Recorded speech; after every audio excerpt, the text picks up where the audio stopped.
Trouvez l'emploi qui vous correspond avec Travailler en Charolais-Brionnais. Bonjour, je m'appelle Emmanuel Sauvage, je suis formateur chez TC Transport à Digoin. Je suis formateur pour les routiers, toutes les formations obligatoires comme la FCO. Je suis formateur pour les caristes, formateur sécurité et environnement. Aujourd'hui, si je suis là, c'est pour vous parler du métier de cariste. Le métier de cariste chez un transporteur comme chez nous, TC71, est beaucoup en relation avec le conducteur routier qui prend son poste le matin à 5h, prend les instructions de l'équipe de la veille qui lui laisse les messages sur papier, qu'est-ce qu'il faut charger et dans quel camion pour pas se tromper. Et le cariste du matin donc fait ses chargements en fonction. Son rôle, c'est de charger les camions qui sont en stand-by à quai pour que le chauffeur qui va reprendre le véhicule à 8h ait sa tournée toute prête. Ensuite, dans la journée, il y a des camions qui vont arriver pour qu'ils soient aussi déchargés ou rechargés, tout dépend des affrétés. Ensuite, il peut y avoir du chargement latéral pour des grandes marchandises qui sont faites dans un lieu à part, à l'abri.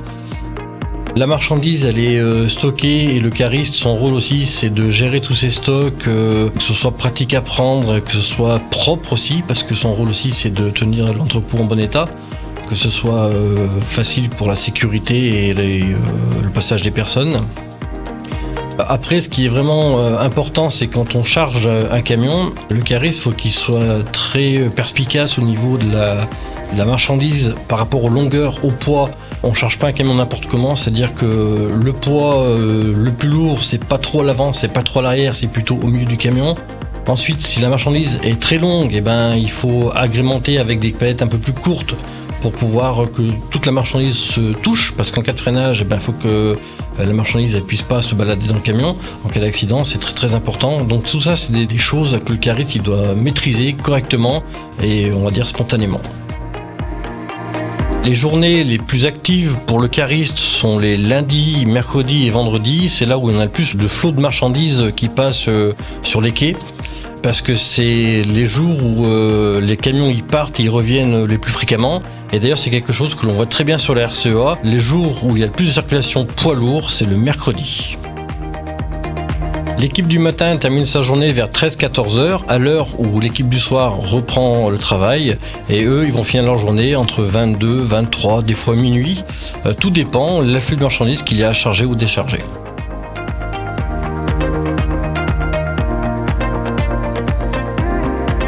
Pour être cariste, il ne faut rien d'obligatoire, hormis que le patron a obligation de délivrer une autorisation de conduite au cariste. Pour ce, le cariste doit avoir minimum 18 ans, il doit être apte médicalement et il doit être formé et évalué en théorie et en pratique. Ça peut se faire par une personne compétente dans l'entreprise. Par contre, si quelqu'un arrive et qui a déjà un CACES délivré par un centre de formation, qui est valable 5 ans, l'autorisation de conduite se fait sans faire de formation quoi que ce soit, sauf s'il y a du spécifique. Ensuite, le top du top, c'est le titre professionnel cariste d'entrepôt qui existe d'une durée d'1 an, où le candidat y sort, il est vraiment apte à gérer en logistique et en conduite son char élévateur. Pour les CACES, il existe différentes catégories. C'est un petit peu comme le permis voiture. Quand vous avez un permis poids lourd, par exemple, vous ne pouvez pas conduire un bus. C'est pareil pour le char élévateur, c'est-à-dire que si vous avez un CACES de catégorie 4, vous ne pouvez pas conduire un catégorie 3. Le cariste, pour exercer son métier, doit être quelqu'un de calme, minutieux, méticuleux, organisé et qui communique, parce que avec aussi bien ses collègues caristes ou alors le conducteur routier qui doit charger ou décharger le camion. Et bien sûr, avant tout, il faut aussi qu'il soit capable de conduire son char élévateur sans problème et en toute sécurité.